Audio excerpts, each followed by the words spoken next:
Kerja malam sekejap lagi pukul 12. Oh, sampai pagi. Pukul berapa esok? Sampai pukul berapa? Sampai pukul 8 pagi. Oh. Aduh, macam ni lah. Mana dah? Boleh ke? Dia nak beli. Sekejap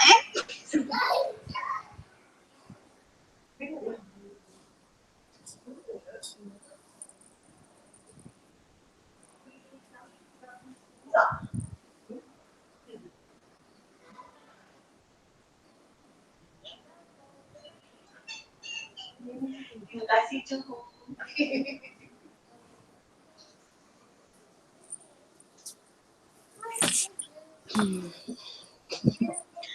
Okay, so tak apa dah kot. Rasanya dah ada 15 orang ni okey tu.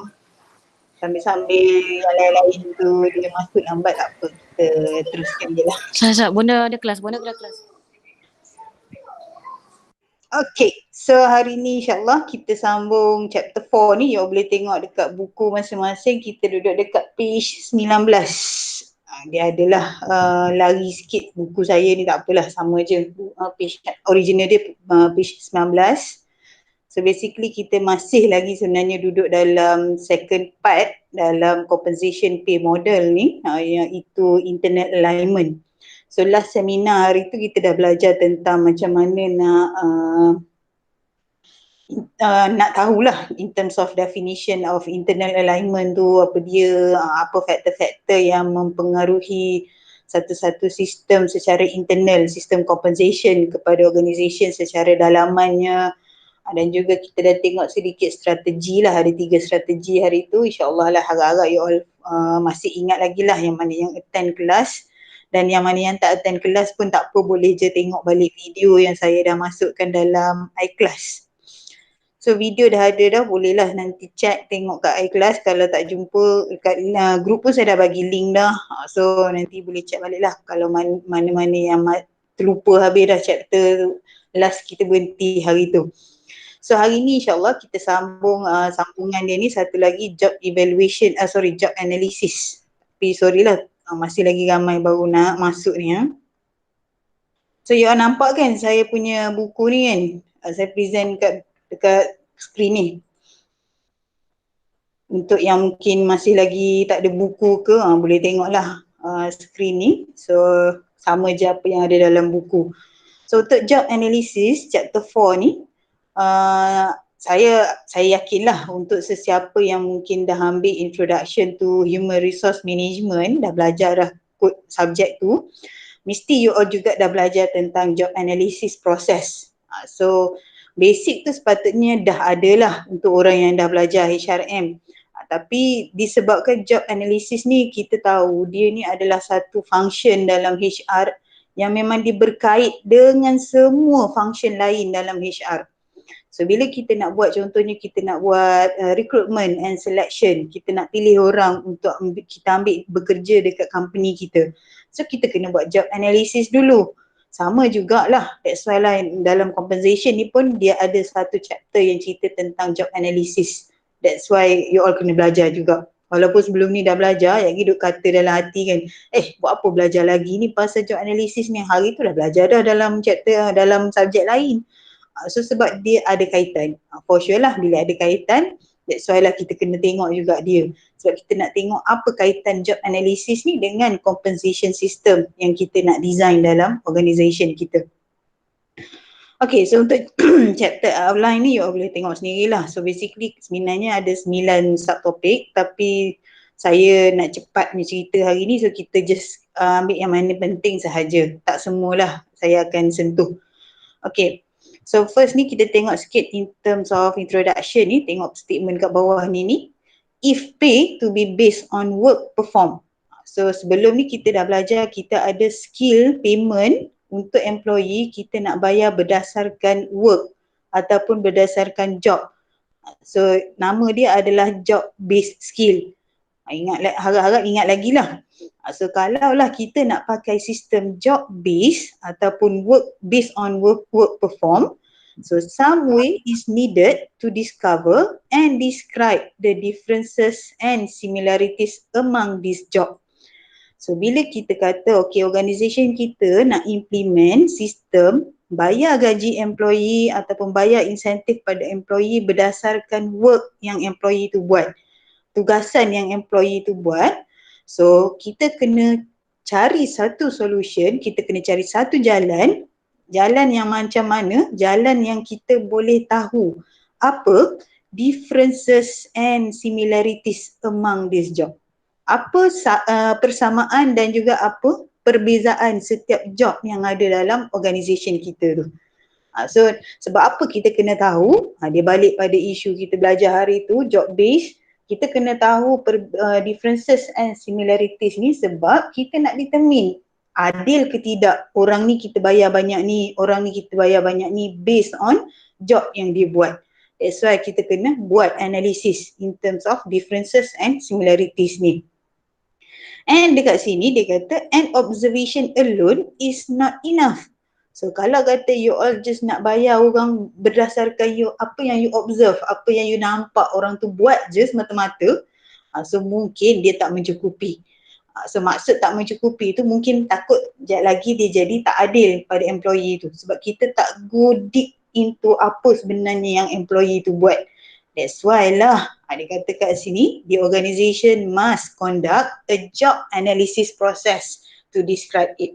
So satu cara yang memang kita dah sedia maklum dalam HR ni, apa-apa saja bila kita nak ubah sistem ke, nak tukar balik kita punya design of the job, kita nak tukar kita punya sistem training, so first kali dia kena balik kepada job analysis. So that's why lah bila belajar composition ni pun sama juga. Apa-apa pun kita kena buat job analysis dulu. Barulah kita boleh determine sama ada sistem kita tu okey ataupun tak untuk kita guna person based structure. Boleh faham tu just untuk introduction dululah supaya you all nampak kepentingan kenapa perlunya kita belajar job analysis ni. Okay, so just nak refresh balik memory ni hari tu, last seminar hari tu kita dah belajar this one ni. So structure basically dia ada 3, based on job, based on people ataupun mungkin gabung antara kedua-duanya sekali. Job pun ada, people pun ada. Dan majority job yang ada dekat seluruh dunia ni, majority sistem paymentnya adalah berdasarkan kedua-duanya sekali. Job pun ada dan people pun kita masukkan sekali dalam sistem payment tu. So itu yang kita tahu. Okay. So hopefully you all ingat lagi lah. Kita ada hari tu ni kita dah bincang pasal structure based on job, which is maksudnya look at what people are doing and the expected outcome. So kita tengok mainly apa yang employee tu buat dan apa outcome daripada job yang dia buat tu. Kalau kata saya sebagai lecturer, so apa job saya? Saya kena mengajar. So apa outcome-nya? Result daripada hasil examination yang you all sit pada semester tu. So itu expected outcome. So itu adalah job based structure kita panggil. Okay, another one yang kedua ni adalah skill and competency based structures. This one dia mostly look at the person. Maksudnya kita tengok apa skills yang employee tu ada, apa kompetensi, kecekapan yang dia ada. So that one tu yang kita guna sebagai sistem payment kita. So itu skill and competency based structures. So yang ni skill and competency ni dia relate dengan people structure. Yang job based structure dia relate dengan job based structure. So basically bila kita nak buat job analysis, proses dia still sama. Proses dia ada 4 ni. Ini proses asas dalam job analysis. Tapi untuk compensation punya proses dalam job analysis ni dia ada 6 step. Sekejap lagi kita tengok step dia tu. So untuk step asas ni saya tak nak cerita dah lah. Baca je lah yang ni sendiri. Boleh faham setakat tu? Okay, so next ni saya nak discuss dengan you all tentang definition dia. So apa definition of job analysis? So it is the systematic process of collecting information and identify similarities and differences in the work. So dia maksud dia senang je lah sebenarnya kan. This one, systematic process. Proses sistematik, proses yang kita buat secara bersusun, yang ada prosedur yang standard untuk kita collect information yang mana information ni kita akan guna untuk tengok sama ada setiap job ni apa similaritiesnya dan apa differencesnya. Kalau kata kerani itu sendiri daripada kerani bawah sampai ke kerani tingkatan kanan ke apa ke, so apa perbezaannya setiap job kerani itu. So itu yang kita nak kena identify bila kita buat job analysis. Itu yang dimaksudkan dengan definition ni. Okay, basically bila cakap pasal job analysis, untuk internal punya isu untuk company ni buat untuk determine pay level, so dia melibatkan proses ni lah dalam exhibit 4.2 ni. Tapi this one ni saya tak nak cerita sebab kita nak tengok yang ni yang kat bawah ni. Some major decision in job analysis. So apa keputusan-keputusan besar yang kita kena buat waktu kita nak conduct job analysis, terutamanya yang ada kaitan dengan compensation ni. So dia ada 5 soalan yang kita nak kena jawab ni. So kita pergi satu persatu. First kali this one. Okay. So yang ni ada dekat page 20 tu. Why perform job analysis? Kenapa kita nak kena buat job analysis ni? So macam saya kata awal-awal tadi lah, sebab semua function HRM memang ada kaitan dengan job analysis. So nak tak nak memang ini kita punya core business dalam HR. Benda ni yang kita kena buat dulu. Potential use for job analysis have been suggested for every major human resource function. For example, identifying the skills and experience required to perform the work, clarifies hiring and promotion standards and training needs. So bila kita tahu skills dan experience apa yang kita perlu ada dalam job tu, contohnya nak jadi kerani tadi, paling senang lah kan. So bila nak jadi kerani tu skillsnya apa? Kena ada typing skills, kena ada filing skills. So bila benda tu penting dalam job tu, so secara tak langsung bila kita identify melalui job analysis, so kita akan memudahkan proses hiring and promotion. So bila kita nak hire kerani, so kita tahulah okay untuk kerani kita kena cari orang yang memang ada typing skills yang pantas, filing skill yang bagus. So benda-benda tu yang kita akan cari dulu. So kita senang untuk identify, kita sort candidate-candidate yang ada. So kita cari yang mana yang ada skills tu dulu dan yang tak ada tu kita boleh dah discard, buang terus daripada list kita. So itu function dia, job analysis. Sama juga dengan training. So bila kita dah tahu okay skills typing tu yang penting dan kita punya kerani ni skill dia, typing dia terlampau slow, so kita kena hantar dia untuk training lebih lagi supaya dia boleh typing cepat. So itu cara dia, penggunaan job analysis tu sendiri. Okay, tapi yang penting bagi kita, of course lah this one. Tengok statement yang keempat tu. In compensation, job analysis has 2 critical use. First one, establish similarities and differences in the work contents of the job. So first tadilah balik pada definition balik. So bila kita buat job analysis dalam compensation, so kita boleh dapat tahu apa similarity, apa persamaan dan apa perbezaan dalam setiap job yang ada dalam organisation kita. Okey, sekejap. Ada orang nak masuk.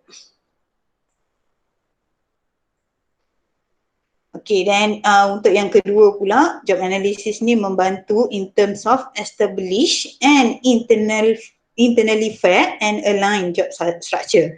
So sebab kita dah buat proses job analysis, kita dah identify dah task mana yang mungkin tak sesuai, skill apa yang nak kena guna, kompetensi apa yang nak kena ada. So secara tak langsung kita punya sistem ataupun job design kita yang baru tu lebih align dengan structure yang baru, payment system yang baru dan at the same time boleh mencapai objektif kita punya organisation. So that's why lah perlunya kita buat job analysis ni disebabkan perkaitan dia tu agak penting. Kalau tak tahu sampai ke sudah lah kita duk bayar orang secara tak betul. Mungkin sebenarnya job orang tu buat banyak gila tapi gaji dia ciput je. Sebab kita tak pernah analyse job dia tu sebenarnya macam mana. Berbaloi ke tidak dengan sistem gaji yang kita provide pada dia. So that's why kita kena conduct job analysis. Okay, itu yang pertama. Major decision yang pertama. Okay, major decision yang kedua adalah in terms of what data ni, what information is needed to be collected. So yang ni dia berkait dengan procedures. So apa prosedur yang kita kena guna pakai untuk buat job analysis? So basically yang ni saya tak nak baca detail lah, baca je sendiri. This one, saya nak pergi dekat exhibit 4.4 ni. So mungkin tak apa nak nampak dalam buku tu,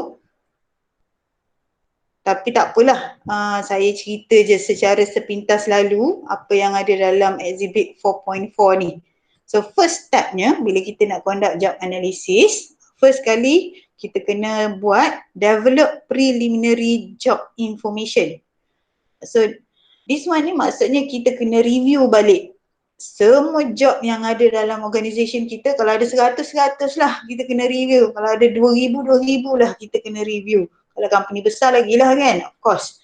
So kita kena buat review, kena check balik semua dokumen-dokumen tentang job tu, dan kita identify lah which job yang mungkin ada task dalam job tu yang mungkin dah tak dibuat lagi dah, ataupun mungkin ada task baru yang kita nak kena tambah dalam job tu. Mungkin kita nak kena tambah equipment apa semua supaya employee yang pegang jawatan tu boleh perform. So benda tu kita akan buat dalam first step ni. Kita check balik semua data-data yang berkait dengan job yang ada dalam organisation kita. Okay, nombor 2, dia kata kat sini prosesnya conduct initial tour of work site. So initial maksudnya first kali kita kena buat dulu initial tour ni. So kita just nak tengok dulu. Pergilah round dalam company, tengok waktu employee tu tengah perform job tu, apa yang dia buat waktu dia tengah perform job tu. So kalau kata macam contoh production line ni kan, kita check lah betul ke tidak. Okay, operator ni task dia, dia tengah buat tu, buat ni, mana yang tak ada apa semua, kita tick lah. Kita observe dulu. Tapi kita tak buat apa-apa sebab nanti kita nak compile balik, kita nak bandingkan balik dengan yang first step yang kita buat tadi. Okay, step number 3, conduct interview. So one of cara kita buat job analysis adalah interview lah. So waktu interview ni kita boleh tanya sama ada employee tu sendiri, kita boleh tanya supervisor dia, kita boleh tanya orang atas daripada dia, ataupun mungkin kita boleh tanya orang-orang lain yang duduk tengok macam mana orang tu buat kerja. So benda-benda tu semua tu kita boleh take note dalam interview ni. Okay, step number 4, kita conduct second tour of work site. So once dah buat interview, sekali lagi selepas interview tu kita buat tour lagi. Tengok balik betul ke tidak based on apa orang-orang yang dah review tadi dalam interview. So betul ke tidak benda tu yang dibuat sebenarnya dekat waktu bekerja. So waktu ni lah kita tick balik mana yang betul, mana yang tak betul. Number 5, kita consolidate job information. Consolidate ni maksudnya kita gabungkan semua information yang kita dapat tadi. So kalau kata kita dah buat step number 1, step number 2 sampai step number 5 tu semua sekali dah complete, dan kita akan gabungkan semua maklumat tu, dan last sekali kita akan create job description. So harap-harap you ingatlah outcome daripada job analysis, kita akan bawa keluar job description. So deskripsi tugas bahasa Melayu dia. So mungkin yang tu lebih familiar kan. So dalam deskripsi tugas ni for sure kita akan ceritalah apa dari A sampai Z untuk setiap job tu dia kena buat. So waktu tu kita keluarkan job description dan kita verify job description tu. So bila dah verify maksudnya dia dah jadi dokumen yang sah, so boleh gunalah untuk proses-proses HR yang lain. So itu next 6 step yang kita selalu guna untuk compensation punya job analysis. Boleh faham penat cakap seorang-seorang ke ni? Okay. Faham. Okay. Sorry lambat. Tak apa. Okay, Faham next faham. ni. Okay, next ni another issue yang kita nak kena consider dalam major decision ni juga adalah what information should be collected. So apa yang kita nak kena collect? Memanglah dah tahu kita nak collect pasal job kan, data tentang job. Tapi macam mana data tu? So kat sini dia pecah kepada 2. So you all tengok dekat exhibit 4.5 dekat page 22. So dia ada dua, data related to job dan data related to employee. So sebab dah namanya buat job analysis, kena tengok job lah. Tapi employee pun kita kena tengok juga.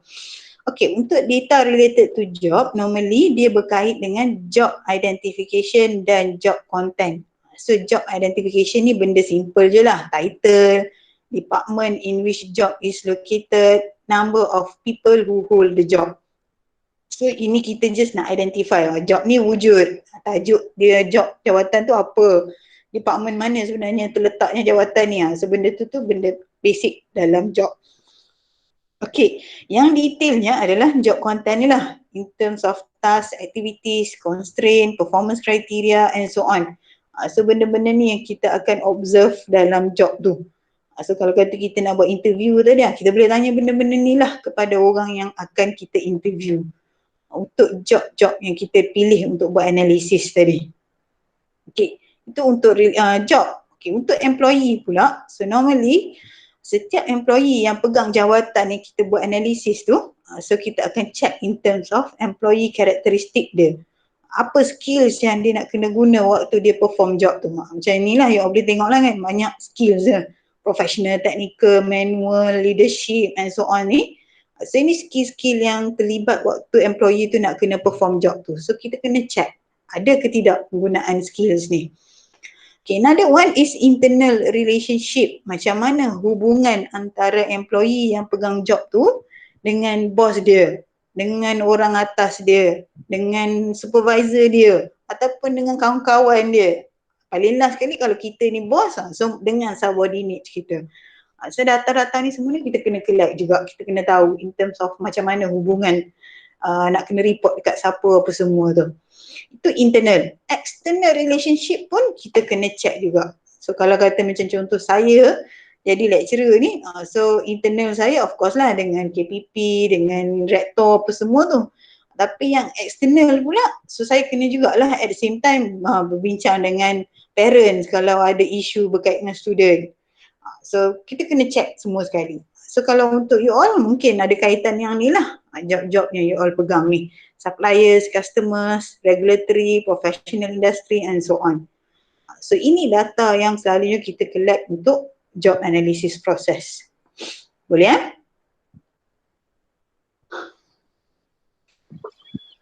Okay, mana lagi? Next. Yang ini you all boleh baca sendirilah. Yang ini just explanation untuk setiap yang atas ni. Okay, next yang tengok yang ni, how can the information be collected? So tadi buat kan, ni how, macam mana nak collect data. Okay, so dalam case collecting information ni, kita ada dua cara, which are conventional methods and quantitative methods. So siapa yang suka mengira, siapa yang suka guna matematik, for sure lah quantitative methods ni lah yang lebih sesuai. Tapi kalau orang yang jenis suka macam nak mudah, so dia akan pakai conventional method.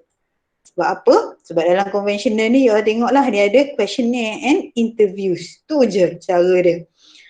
Nak mudah sekali memang pagi kita buat satu soalan kaji selidik, kita tanya, tulis je siap-siap dalam tu, kita bagi je ke orang suruh isi.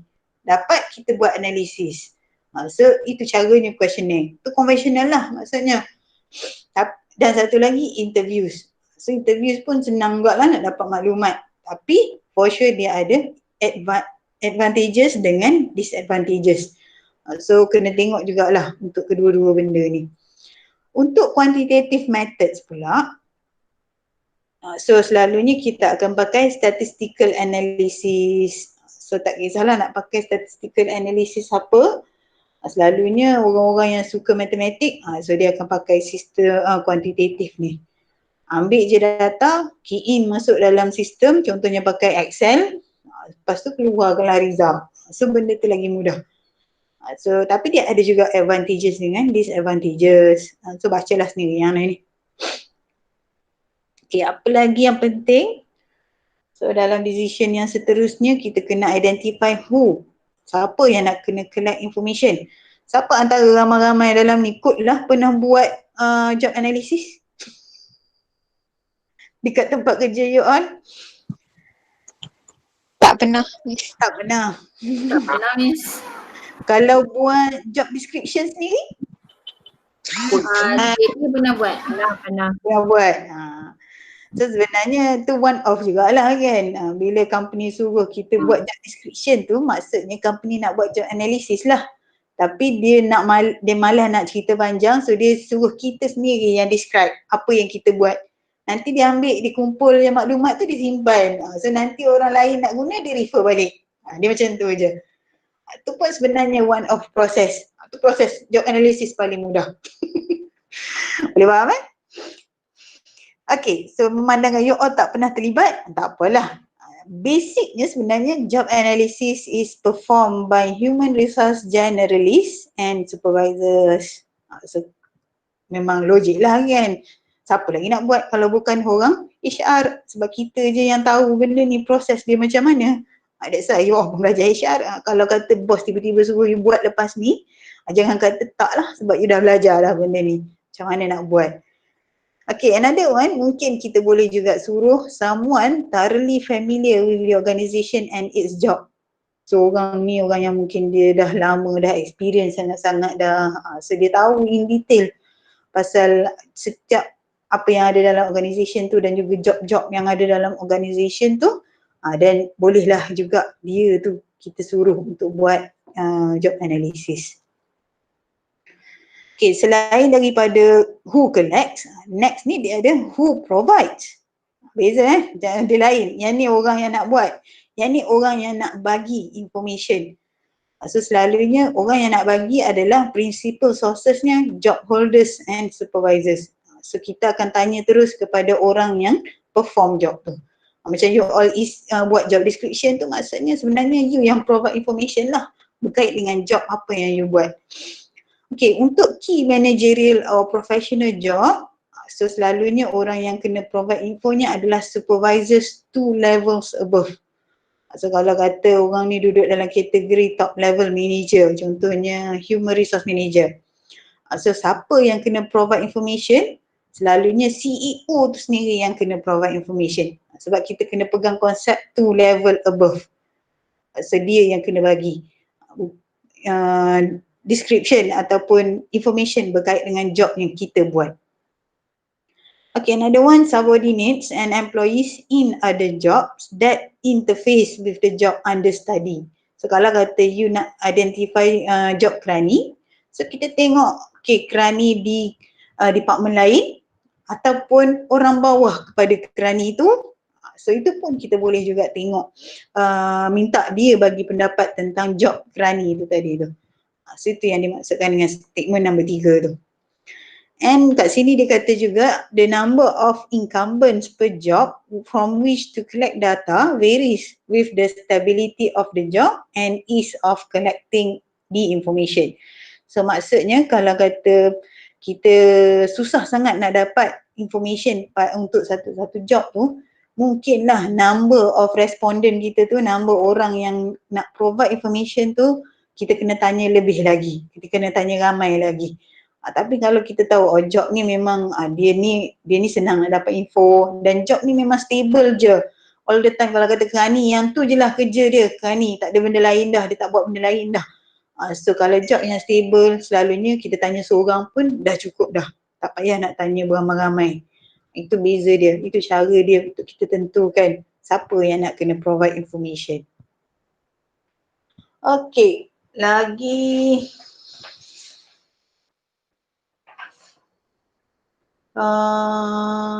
discrepancies ni tak ada apa pun, biar je lah. Nak baca-baca lah, tak nak baca pun biar je. Job description, summarize the data ni pun tak apalah. Ni kiranya sebenarnya just nak cerita tentang outcome lah. Once kita dah siap buat job analysis, so job description lah kita akan keluarkan. So dalam job description ni semua sekali detail pasal job tu ada dalam tu. So itu yang dimaksudkan dengan summarize the data.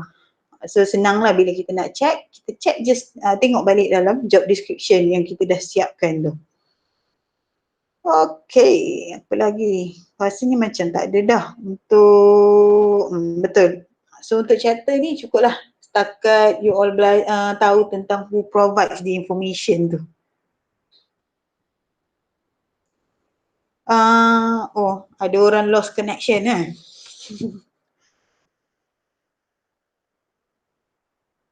Cuba masuk balik kalau hilang, tak ada masalah kot.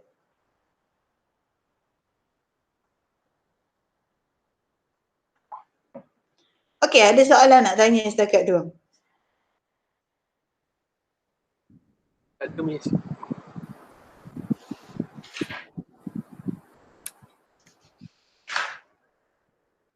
Okey, kalau tak ada soalan, boleh saya teruskan ke chapter 5? Boleh Miss. Boleh. Saya illustrate kan, habis chapter 5 nanti lah. Boleh. Senang sikit ni.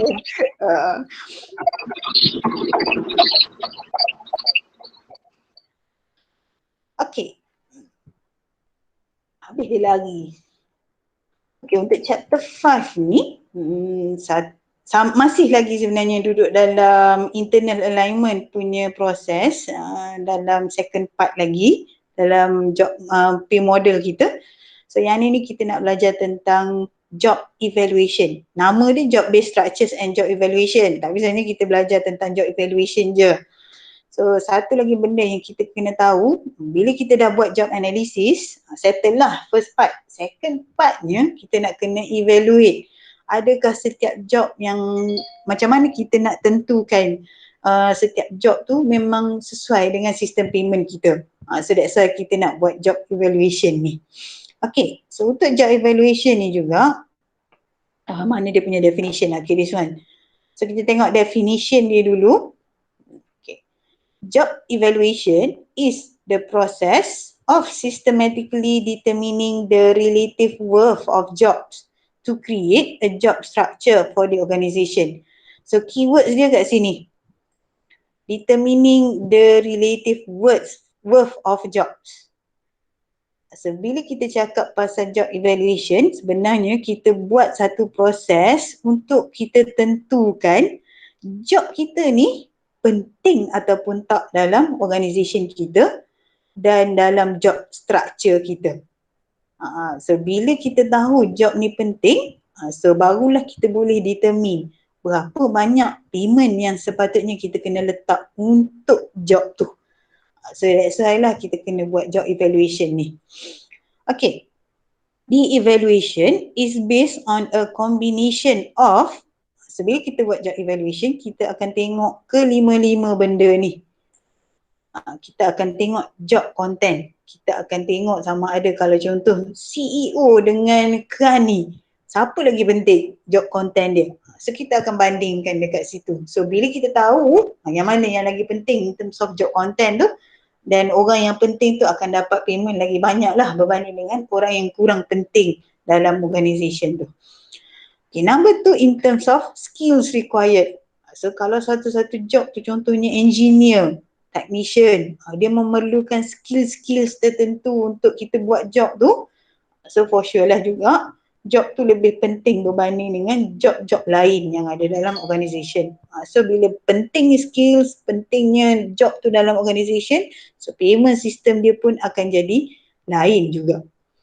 Okay, another one, value tu dia organisation. Value ni value job tu lah. So kalau job tadi tu, kalau dia tak ada, apa jadi pada the whole organisation? Contohnya kalau CEO tak ada, macam mana organisation tu nak operate, macam mana nak diuruskan. So bila kita tahu, okay CEO ni sangat penting, value dia agak tinggi, soalah gaji dia pun kena bagi tinggi. Kalau orang yang Rani ni tadi mungkin ada lagi kawan-kawan boleh tolong, CEO ni tak ada dah. So that's why gaji dia tu berbeza. Itu value to the organisation. Okay, another one kita tengok juga in terms of organizational culture. So culture of the organisation tu juga memainkan peranan. Kalau jenis macam contoh culture organisation tu dia mengamalkan teamwork berbanding dengan individual punya performance.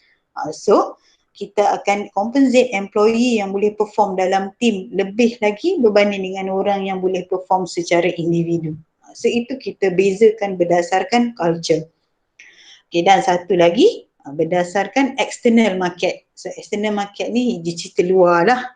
Maksudnya kita tengok, okay, kalau company lain CEO dia gaji dia 10,000 sebulan, so mungkin kita pun kena ikut lah. CEO company kita pun kena bagi gaji 10,000 sebulan juga. So basically yang external ni dia cerita tentang just follow the market. Apa yang market buat, yang tu yang kita buat juga. Itu yang kita akan tengok in terms of evaluation ni. So bila cakap pasal job evaluation, dia ada kaitan dengan kelima-lima combination ni. Nak tak nak, majikan organisation kena check setiap satu untuk job yang ada dalam company tu. Okay, so next. Okay, yang ni saya tak nak baca, biar je lah. Kalau nak baca-baca lah, rajin pun baca lah. Tak rajin pun biar je lah. Okay, saya nak pergi terus dekat yang ni juga sama. In terms of major decision dalam job evaluation, apa yang kita nak kena buat? First thing, kita kena tahu kenapa. So kita kena tahu purpose, why we conduct or we evaluate the job. Okay, so purpose-nya ada 4. Kita nak support organisation strategy. So bila kita buat evaluation tadi, at the same time kita tahulah, okay, kalau gaji employee ni kita bayar banyak ni, adakah dia akan menguntungkan organisation? Tercapai ke tidak kita punya organisation punya strategi? Disebabkan payment kita yang kita dah buat dah sebelum ni.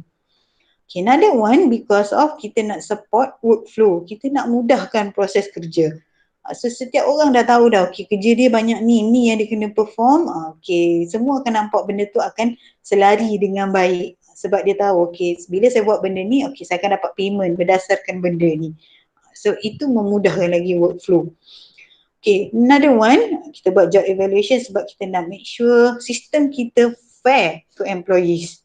Kita tak nak je lagi employee rasa, okay, aku buat kerja banyak lah, teruk lah, tapi kenapa orang lain dapat lebih lagi?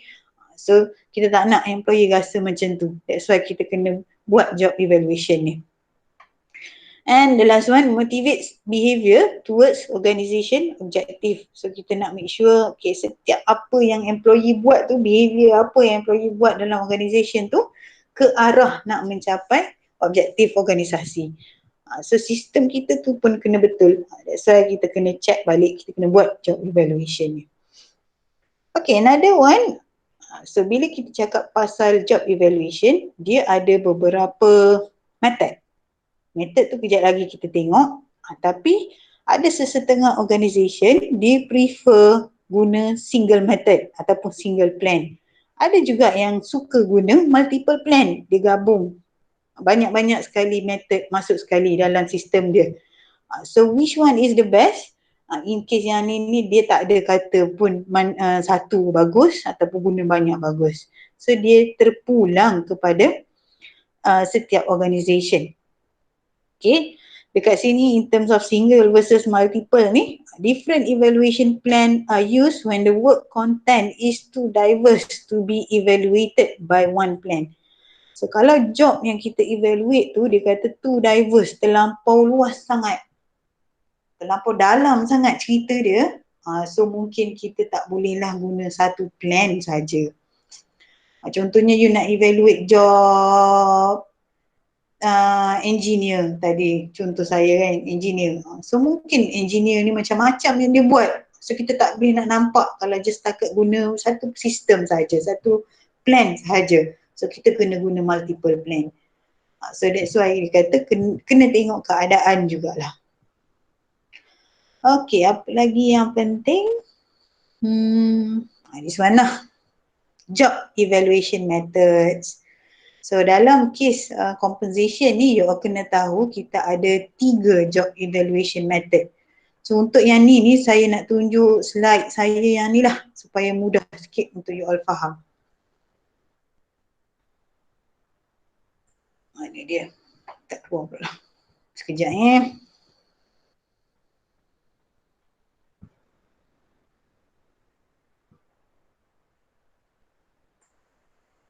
Okay. Okay, so untuk job evaluation method ni dia ada 3. Kalau dalam buku tu pun samalah. Ada 3, ada ranking, classification dan point method. So kita tengok satu persatu. Nampak tak slide saya ni? Dia sama, lebih kurang sama je dengan dalam buku, cuma saya bagi definition panjang sikit. Nampak ni. Okay. Okay, semua sekali. Silap lah.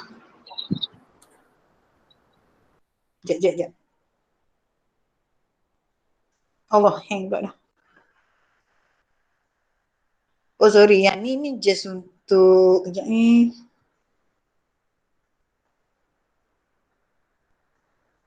Oh okay, tak apa, kita tengok balik kat buku, sorry. First methodnya adalah job ranking ataupun ranking nama dia. Okay, definition dia this one. Ni definition untuk ranking. So ranking ni maksudnya orders job description from highest to lowest based on a global definition of relative value or contribution to the organisation success. So katakanlah dalam organisation kita ada 10 job daripada CEO sampailah ke orang bawah, kita kata kan. So based on global definition maksudnya based on apa yang kita semua sedia maklum. Secara keseluruhan satu dunia kata okay, job ni yang akan duduk atas sekali, job ni yang akan duduk bawah sekali. So daripada situ tu kita susun kedudukan. Itu yang dimaksudkan dengan ranking. Macam kita zaman sekolah dulu lah kan, kita dapat nombor 1, nombor 2, atau maksudnya nombor 1 paling pandai, nombor 10 paling tak pandai. So itu cara kita buat ranking. So sama juga dalam organisation, based on job tu kita tahu okay, job ni sangat penting, dia lah yang akan duduk atas sekali. Job ni yang paling kurang penting, so dia akan duduk bawah sekali. Itu maksudnya ranking. Boleh faham Faham, Miss. Okay, so macam contoh yang ni lah. Ni jangan tengok tajuk ni. Saya tak nak tunjuk tajuk ni lagi sebenarnya. Saya nak tunjuk ni, contoh ni. Dalam gambar rajah ni ada 8 job. So kalau kita pakai sistem ranking, basic yang kita tahu, job yang paling penting sekali dalam list ni which one? Agak-agak you all.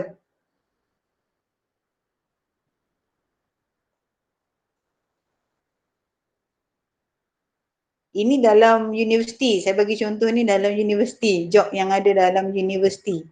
Registrar. Registrar. Ya.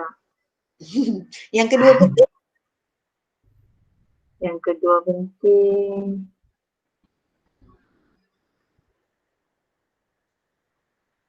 Betul. Accountant. Yang kedua penting. Accountant. Okey. Yang ketiga penting?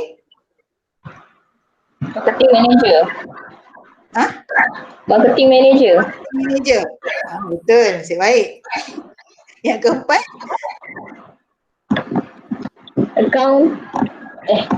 Designer. Technician. Okay. Accountant ada dah tak ni? Designer. Designer. Designer. Cara kita buat ranking, maksudnya kita ambil yang paling penting sekali duduk kat atas, dan yang paling, of course lah lepas tu siapa? Nampak dah habis job yang ada dalam application kita. Itu cara kita buat job ranking. Ini yang mudah lah. Tapi dalam buku tu saya cerita ada 2 cara sebenarnya untuk kita buat job ranking. Firstnya adalah, saya patah balik this one, dia panggil alternation ranking method. Okay, apa maksudnya alternation ranking method? The method consists of first selecting an employee with the highest value and then the person with the lowest value.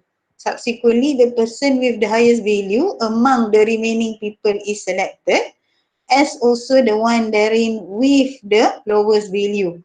And iteration continue until all employees have been ranked. Faham ke maksud dia tu? Jahat kan? Baca-baca baru tanya. Okey, macam mana rupanya ni sebenarnya? So alternation ranking ni nama dia alternate. So kita bergilir.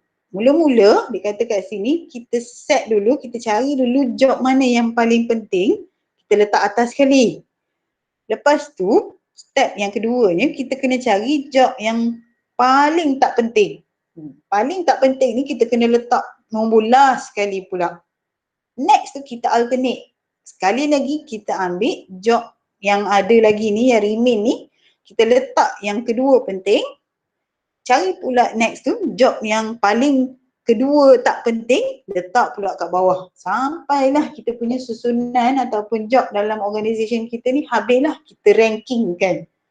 Itu maksudnya alternation, alternate. Dia bergilir, kita tukar. Macam mana nak buat? Okey, balik pada contoh ni tadi ni. Kat atas ni kalau you perasan, dan untuk rank ni ada most valued belah kanan ni kan. Ada most valued dan ada yang least valued. So yang most ni yang paling penting, yang least ni yang paling tak penting. So kita akan buat alternation ranking macam tadi you all identify first sekali yang paling penting dalam universiti kita kena ada registrar. You all sebut tadi registrar kan. So kita masukkan registrar lah untuk first job yang paling penting. Bila dah tahu registrar, next tu kita kena identify untuk yang tinggal lagi ni, selain daripada registrar, siapa yang kurang penting. So dalam kes ni, dalam ramai-ramai ni, driver lah yang kurang penting. Dia tak ada pun tak ada masalah, orang lain boleh lagi bawa kereta sendiri. Boleh lagi kan nak pergi mana-mana sendiri. So kita kata job dia kurang penting. So kita letak dia last untuk nombor 8. Nombor 1 adalah registrar, most valued dengan least valued. Okay. Next step, kita identify yang ni pula, position yang kedua penting dalam universiti, which is kita tahu tadi kita cakap accountant. Okay, habis isian ni, pergi dekat yang least valued ni pula, nombor 7 ni siapa pula? So kita tahu okay next, atas sikit daripada driver kita ada clerk. So clerk ni adalah orang ketujuh dalam sistem ranking kita. So seterusnya samalah, kita akan isi lagi, kita masukkan nombor 3 pula, masukkan nombor 6 dan last sekali mana yang balance tu, masukkan nombor 4 dengan nombor 5. So contoh saya ni hanya ada 8 job je lah. Kalau kata dalam company kita ada 2,000 job, mungkin tak boleh lah kita nak buat sistem ranking alternation macam ni. So mungkin kita kena pakai software. So ini just untuk case job yang sikit, bolehlah kita buat. Tapi kalau job tu banyak, for sure lah kita kena guna sistem lain. Tak sesuai dah untuk kita identify secara ranking macam ni. Boleh Okay, satu lagi untuk ranking method yang kedua ni dekat page 27 tu juga kita ada pair comparison. Yang ni sama, gambar rajah ni sama dalam buku. Cuma saya buat slide ni sebab saya nak tunjuk mudah sikit lah. Okay, macam mana kita buat pair comparison? Namanya pun pair, maksudnya kita membandingkan setiap job yang ada dalam organisation kita dengan job lain. Macam dalam contoh ni, company ni dia ada, ini job yang ada dalam company ni dan juga ni. Sama je lah, atas dengan bawah sama je. So maksudnya kat sini kita ada 1, 2, 3, 4, 5, 6 job. Share operator, electrician, punch press operator, master welder, grinder dengan receiving clerk. So kita ada 6 job kita nak buat ranking. Kita nak membandingkan employee ni, siapa yang lebih penting sebenarnya kedudukan dia dalam organisation kita. Okay, so bila kita nak bandingkan, kita bandingkan contoh first ni, kita tengok share operator ni kita bandingkan dengan electrician. So kita bandingkan dua ni, siapa lagi penting? So dalam case ni, dalam contoh ni dia kata electrician lagi penting. Manalah? Electrician lagi penting. So kita masukkan dalam kotak ni, E lah. E tu stand for electrician. So maksudnya dalam case perbandingan antara electrician dengan share operator, electrician lagi penting. So electrician menang. Menang lah, senang sikit supaya you all faham. Okay, untuk punch press operator pula, kalau kita bandingkan dengan share operator, so dekat dalam kotak ni dia masuk S. Maksudnya share operator lagi penting berbanding dengan punch press operator. Okay, contoh lagi, master welder dengan share operator, dalam ni M. So maksudnya master welder ni lagi penting berbanding dengan share operator. So dia ni menang, M menang. Grinder dengan share operator, S. So maksudnya share operator menang. Receiving clerk dengan share operator pun S. So dia ni juga lagi penting berbanding dengan receiving clerk. Itu cara kita buat perbandingan. Itu pairingnya. Dan untuk semua ni kita kena buat lah. Kalau kata job kita ada 6 tadi ni, so kita kena bandingkan ke-6-6-nya dengan antara satu sama lain. So daripada perbandingan ni, kita akan keluarkan total favorable comparisons. Ini comparison yang kita buat based on yang mana yang menang paling banyak. Senang cerita, saya sebut menang paling banyak. Okay, untuk first kali share operator, kalau ni kan share operator, dalam keseluruhan box ni ada berapa S? So kita kira balik, tengok-tengok, oh S ada 1, 2, 3. So share operator ada 3.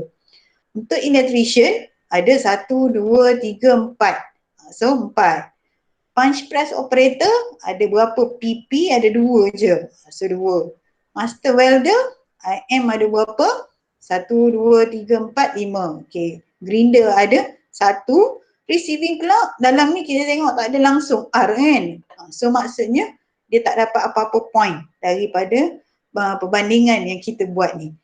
So dia dapat kosong. So daripada sini kita kena tengoklah resulting ranknya, siapa yang dapat nombor paling besar, for sure lah dia paling penting dalam organisation kita. So dalam case ni master welder lah sebab dia 5. Nombor 4 yang paling penting, yang kedua penting electrician, yang ketiga penting share operator, yang keempat penting punch press operator, yang kelima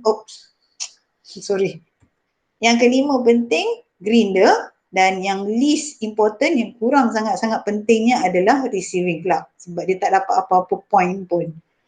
So kat sini kita dah dapat dah rankingnya. Ranking method juga, tapi kita menggunakan sistem pair comparison. Kita membandingkan antara job-job yang ada dalam organisation kita. So kat sini barulah kita tahu master welder lah kita kena bayar gaji lebih sikit berbanding dengan orang-orang kat bawah dia. So kat situ kita dah tahu dah sebab adanya ranking ni. Boleh faham? Okay, habis slide saya untuk tu. Ada soalan nak tanya? Miss, Ya. kalau yang pair comparison ni, kalau jawatan yang banyak-banyak tu tak sesuai lah. Tak sesuai juga. Confirm tak sesuai. That's why lah zaman sekarang ni of course lah bila nak buat job evaluation ni sebenarnya ada software, ada banyak kita kata apps boleh guna. Boleh guna macam-macam sekarang ni untuk just buat comparison, kita nak tengok kan which job yang important dalam organisation kita. So dua-dua yang saya cerita ni sama ada you pakai alternation ranking, pair comparison, sama je. Dua-dua tak sesuai untuk job yang banyak. Tapi kita boleh gunalah kalau kata company kita setakat ada 5 orang ya, bolehlah untuk kita buat analisis ni. Okay. Boleh ya? Okay, next second method dalam job evaluation ni kita ada this one, classification. Classification ni nama lain dia adalah bawah sinilah, grading. Okay, so bila sebut grading saya rasa yang ni mungkin you all familiar lah. Sebab kita semua kebanyakannya kalau yang kerja government terutamanya, sistem kita adalah sistem grade. So it is a series of classes covers the range of jobs. Cuma grade tu sajalah yang membezakan apa tugasan kita, apa job yang kita kena buat, dan grade tu juga yang menentukan gaji kita. So itu salah satu cara lagi lah untuk kita tentukan orang tu betul ke tidak sistem tu banyak tu dia dapat gaji dan banyak tu lah job yang dia buat. So itu yang kita guna pakai sistem classification ataupun grading ni. Okay, so contoh dia macam ni lah. Ini contoh dekat company ni dekat US. Company ni bukan company tipu, memang ada wujud dekat US. Classification for engineering work used by Clark Consulting. So untuk engineering department, untuk orang-orang untuk engineer yang ada dekat company Clark Consulting ni. So grade dia bermula daripada ni lah, engineer 1, engineer 2 sampailah ke engineer manager 3. Dan setiap engineer ni dia ada detail description dia. So ini yang kita nak tengok, dan daripada detail description ni lah kita tahu okey kerja dia ni banyak mana, berapa payment system yang kita patut provide pada dia. So daripada sini mudahlah sebenarnya sebab kita dah determine siap-siap dah. Selalunya untuk case grading ni, yang ni yang mengguna pakai 100% result daripada job analysis yang kita buat tadi tu. So bila dah dapat outcome, keluar job description macam ni, so kita tahu dah okay employee ni grade, okay engineer 1. So gaji dia, okay banyak ni 1,000 contohnya. Itu cara dia untuk classification. So classification ni dia tak pening sangat lah, tak susah pun. Okay. Satu lagi method, yang ketiga, kita ada point method. Okay, point method ni, dia ada karakteristik dia. Tapi saya tak nak cerita pasal karakteristik ni sebab dalam point method ni yang penting untuk kita, yang penting untuk you all tahu adalah this one. Dalam point method, satu cara kita nak determine employee ni penting ataupun tak dalam organisation tu adalah melalui kita tengok compensable factors. So apa maksudnya compensable factors? It is those characteristics in the work that the organisation will use that help it pursue its strategy and achieve its objective. So compensable factors ataupun kalau saya suka sebut bahasa Melayu dia, faktor yang boleh dibayar. Itu maksud compensable kan.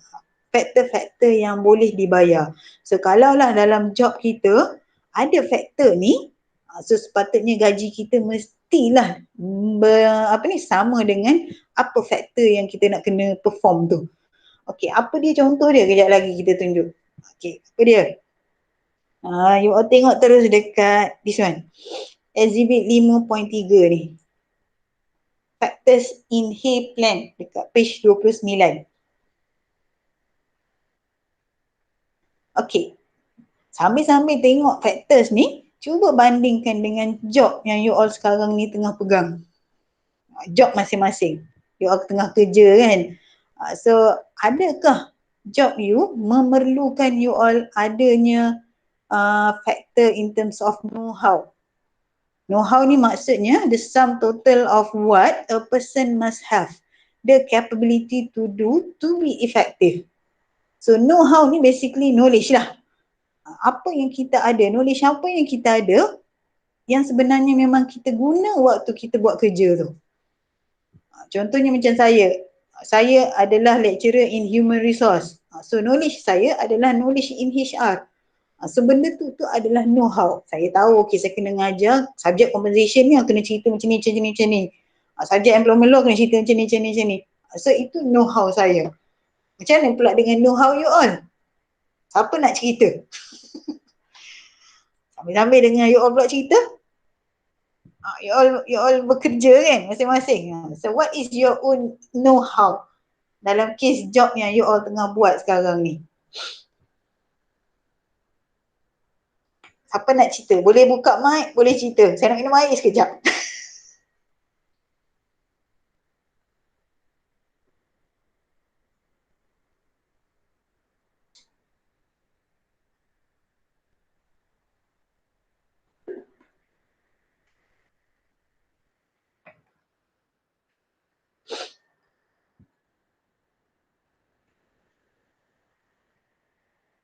Siapa boleh cerita? Based on your own experience in terms of know-how ni. Kerja you all apa yang know-how-nya? Apa ni? Alah, sibuk. Kita ada ramai ni ha.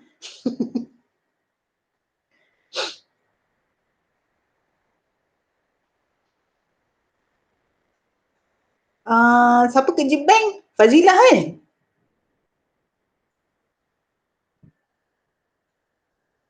Fazilah ke Fazidah tah? Bukan, saya kerja office kilang je. Siapa kerja bank? Saya ingat kau awak kerja bank. Silap orang. Siapa kerja bank kat sini ada ke? Ada kakak tu orang macam Maybank, saya lupa dah nama dia. Tak apa. Orang lain. Siapa?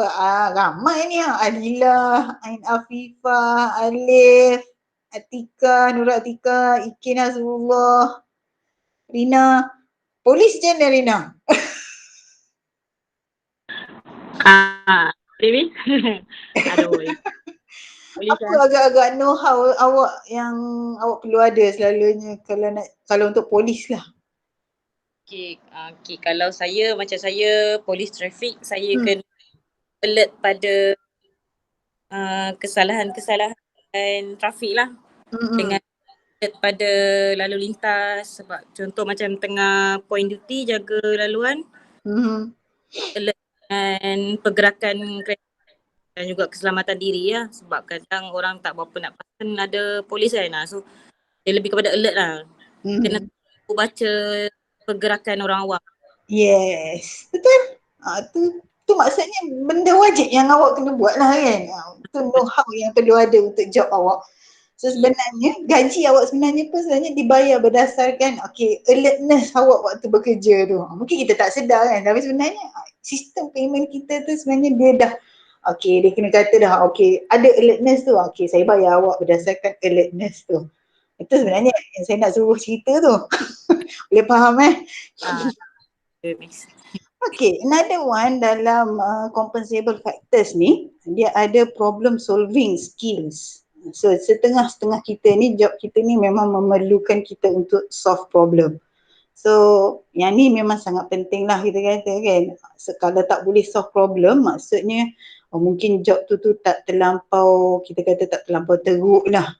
Sebab mungkin factors ni saya rasa kebanyakan kerja memang kena solve problem kan. So nak tak nak, that's why benda tu juga dikira sebagai satu compensable factors. As long as kita boleh solve apa-apa saja problem dalam job kita, so kita bolehlah dibayar mengikut kemampuan kita untuk solve problem tu. Yang ketiga dalam factors compensable ni, kita ada accountability. Accountability ni adalah tanggungjawab kita.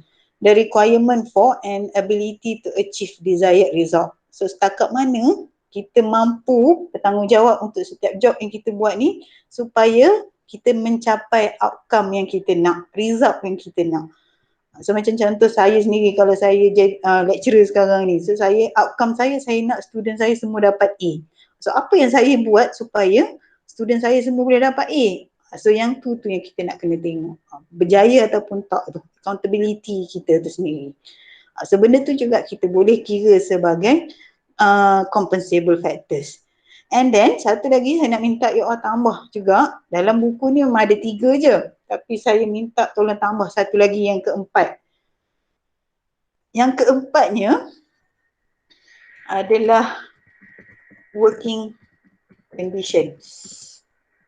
Ini juga kita consider sebagai factors in compensable factors juga. Macam mana working condition ni kita kata jadi faktor yang boleh dibayar? Macam contoh Rina sendiri kerja polis trafik, tiba-tiba kalau kata jadi accident ke, na'udzubillah lah kan.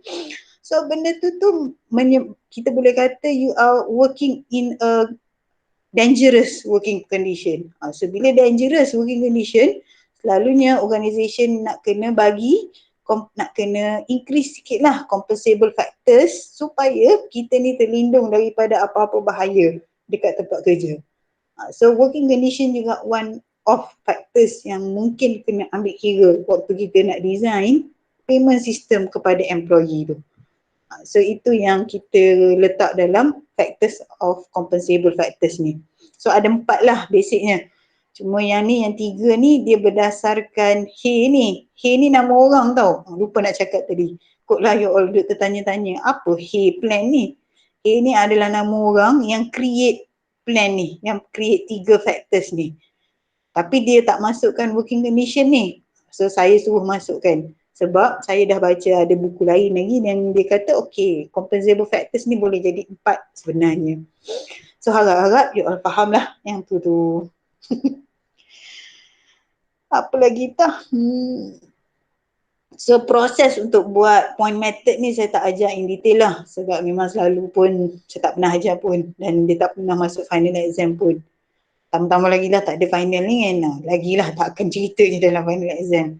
So biar je lah yang tu. Okay, lagi habis lah kot. Yes, betul. Habis. So itu benda-benda penting dalam chapter 5 yang you all kena tahu.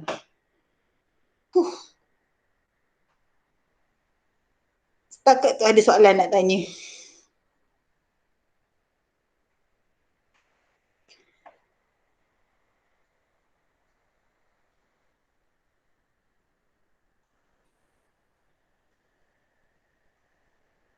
Kalau kita stop setakat tu boleh kah? Boleh, Madam. Boleh, Miss. Kesiannya. Boleh, Miss. Boleh. Okay, so okay lah tu kan, dah habis 2 chapter hari ni.